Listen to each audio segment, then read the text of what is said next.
So I see somebody coming up the sidewalk. Now I'm sitting in the car, you feel me? I got the lights off or whatever. I'm sitting in the car and he walking up and he getting closer. I'm like, it is Metro. This is how I met Metro Boomin doing Postmates back in 2016, 2015, give or take. So it's a Monday night. I'm out, I'm driving, I'm working on Postmates. At this time, the money funny. I'm not even gonna cap you down. I think Postmates had just got to Atlanta. It was a pretty new, it's kind of around the time when like Uber and all those like gig companies were coming in, and I needed some cash. So I started working on Postmates. It was a Monday, I know, because on Mondays, I'm working on music. So what I would do is I would work on my production stuff during the day, and then around like 7 o'clock, and I deliver on Postmates. It was a cooler gig. I made some, you know, cooler money, especially in the beginning. In the beginning, it was a lot more cool. It was a lot more laid back. So this Monday night, I'm out driving. It's about 1, 2 in the morning. It's super late and it's not much open to even eat. And I get a request on my phone that I have a delivery for a Leland Wayne. Now, I'm a musician. I like to know who produced things, who wrote things. And when that name popped up, automatically it was like, Leland Wayne, Metro? Anyway, the order come through. It's to Cookout on Moreland. You know, as soon as you go 20 East and you get off the exit, it sits right there. By this time, I'm on the west side. So, of course, I hit 20, woo-de-woo, order it. I get the food. I'm heading back. And the whole time I'm heading back, I'm like, but what if it is? So I'm like, damn, is this my B-Rabbit moment? Like, is this the moment? You know what I'm saying? You know how they say you only get one shot? Like, is this your shot on Postmates? But still, I still had that doubt in the back of my mind. So I pull up, I call him like, yo, I'm downstairs. He answers the phone. He like, all right, cool, I'm headed down.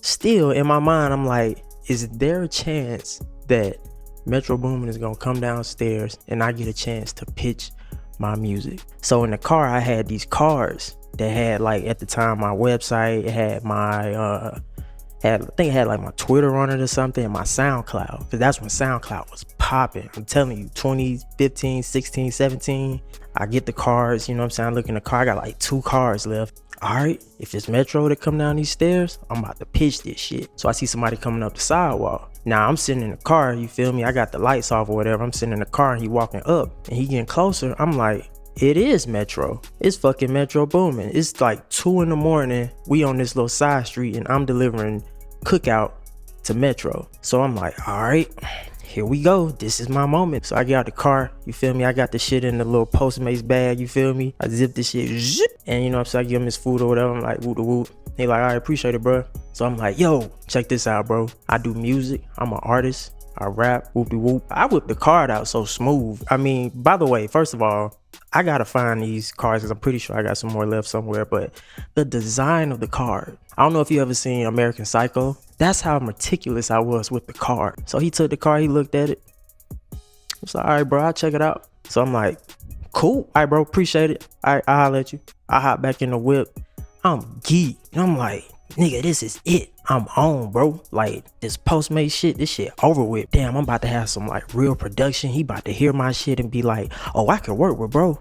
After that, I ain't even do no more deliveries, nigga. I closed the app out, nigga. I went to the crib. Like, my girl was there. I'm like, yo, it's crazy. Like, I just met him. Woo de woo. He probably about to listen to it. She like, oh, I'm excited for you. I'm like, yeah, shit is up. I wait one day, no response. Second day, I go on my SoundCloud. I'm looking to see if somebody listened to it. Cause you know, back then it'll show you if somebody came to your page or like something. No notification. I'm like, all right, yeah, nigga busy. You feel me? Like, nigga got shit going on. My third day, I'm like, okay, this nigga's probably not gonna fucking call. Fourth day, fifth day, week went by. I'm like, no emails, no nothing. I'm like, damn. So I'm thinking, was the music not good enough? Or like, and in hindsight, looking back now, I wasn't where I was supposed to be. You feel me? You got to think about, as a producer, especially at that level, how many people you meet on a day-to-day basis that hand you a CD, a card, a link. Yo, bro, I rap. Saying you rap nowadays don't hold the same weight it used to hold back in like the 90s and the 2000s. When I started rapping back in 2004. So this is around the era when like Bow Wow was hot and all that shit. And if you said you rap, let alone showed up to school with like a CD where you're actually rapping on a beat, it meant something. You know what I'm saying? Saying you was a part of this hip hop shit meant something. Whereas in 2016, you come in and say you rap, and it's like, all right, cool. What else you do? If you come to the table saying you just rap, there's kind of no value in that, because you can walk out the door and trip over a rapper in Atlanta. Everybody raps.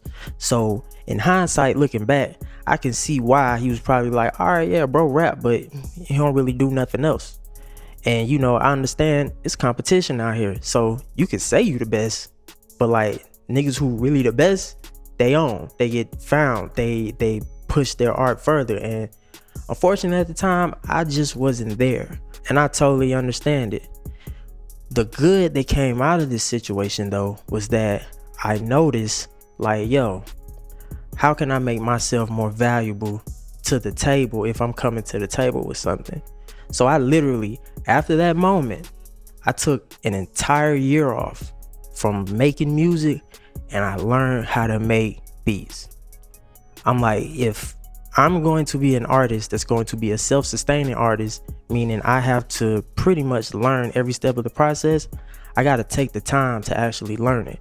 So shout out to this dude named CJ Beats. I started watching his videos back in 2017, and I learned how to make beats on Logic Pro. So I didn't even start off on FL. I produced an entire album on Logic Pro, because at the time that was the only program that I had access to, because I was producing on a Mac. So shout out to CJ Beats, because I watched a ton of your videos on how to make beats, how to like structure your beats, what to put, how to chord, like all that shit. So shout out to bro. But if it wasn't for that meeting with Metro and me not really getting a response and being like, damn, so what's the next step? I took the next step, learned how to make beats. Now I'm here 2 albums later, 12 singles, all production by me. It's a great place to be, and it was a learning experience. So yeah, that's pretty much the story on how I met Metro Boomin delivering on Postmates. When moments like that happen, hey man, it's like B-rapping 8 Mile, bro. It's like you only get one shot, you feel me? Do not lose it. But even in losing, sometimes you can still find great joy in that. You can find a great lesson in that.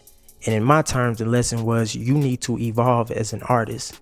So now when I come to the table, I'm actually bringing my own table. I sit at my own table with the skills that I know how to do to be able to push my vision forward. So that's the story. Shout out to Metro, shout out to Postmates, shout out to Cookout, because that shit was slapping back in 2016, 2015 when it came to Atlanta. I'm not sure now, but back then, a lot of late nights, cheap food. Thank you. Also, stay tuned for part 2, because remember, this happened on a Monday. That Wednesday, I ended up delivering to another producer off Metropolitan, where the studio's at. If you're from the A, you know about Metropolitan, but that's gonna be in part 2. Y'all stay tuned. It's the kid Ríez. I'm out. Peace.